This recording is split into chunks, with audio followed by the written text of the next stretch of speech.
Hello friends, my name is Kamani Srushti. I am from Kotrana and today I will talk about the time.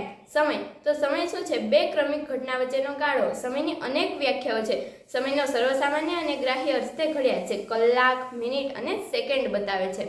પરંતુ ખરેખર તે શાશ્વત છે. તેને આદિ કે અંત નથી, વળી તે સાપેક્ષ છે. સૃષ્ટિના સર્જન સાથે આ પરિમાણ અસ્તિત્વમાં આવ્યું છે. સમય અને અવકાશ તે બ્રહ્માંડની ઉત્પત્તિ સાથે ઉત્પન્ન થયા છે.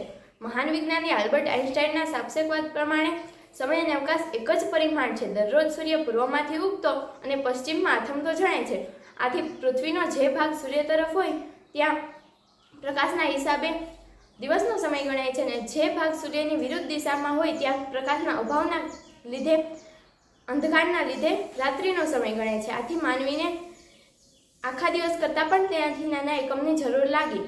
આથી મધ્યાહન પહેલાંના સમયને સૂર્યોદય અને મધ્યાહન પછીના સમયને એવી ગણતરી શરૂ થઈ.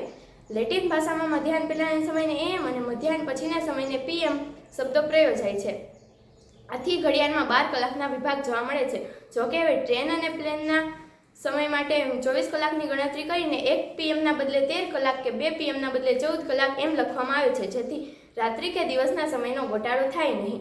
1884માં બ્રિટનમાં સ્થાનિક સમય માટે ગ્રીનિચનો સમય સ્ટેન્ડર્ડ સમય માટે નક્કી કરવામાં આવ્યો છે. ગ્રીનિચ 0 અંશ રેખાંશ પર હોવાથી તેના સમયને પ્રમાણિત સમય ગણીને તેની તુલનાએ વિશ્વના જુદા જુદા શહેરોના સમયાંતરો નક્કી કરવામાં આવ્યા છે. સમયાંતરો રેખાંશ પર આધારિત હોય છે. 0 અંશ રેખાંશ એટલે તે પ્રાઇમ મેરિડિયનને આધારે નક્કી થાય છે. તેના આધારે 24 જુદા જુદા સમયપટ્ટા ગણવામાં આવ્યા છે. 0 અંશ રેખાંશની પશ્ચિમ તરફ જતા પ્રવાસી પોતાની ઘડિયાળમાં દરેક સમયપટ્ટા દીઠ 1 કલાક ઓછો કરતા જાય છે અને 0 અંશ રેખાંશની પૂર્વ તરફ જતા પ્રવાસી તેની ઘડિયાળમાં દરેક સમયપટ્ટા દીઠ 1 કલાક વધારતા જાય છે. 12 પૂર્વના સમયપટ્ટા અને 12 પશ્ચિમના સમયપટ્ટા જ્યાં મળે છે ત્યાં 180 અંશ રેખાંશ એક કાલ્પનિક રેખા નક્કી કરવામાં આવી છે, જેને આંતરરાષ્ટ્રીય તિથિ રેખા કહેવામાં આવે છે. પેસિફિક મહાસાગરની લગભગ અધવચ આવેલી આંતરરાષ્ટ્રીય તિથિ રેખા મુખ્યત્વે નિર્જન જળ વિસ્તારમાંથી પસાર થાય છે.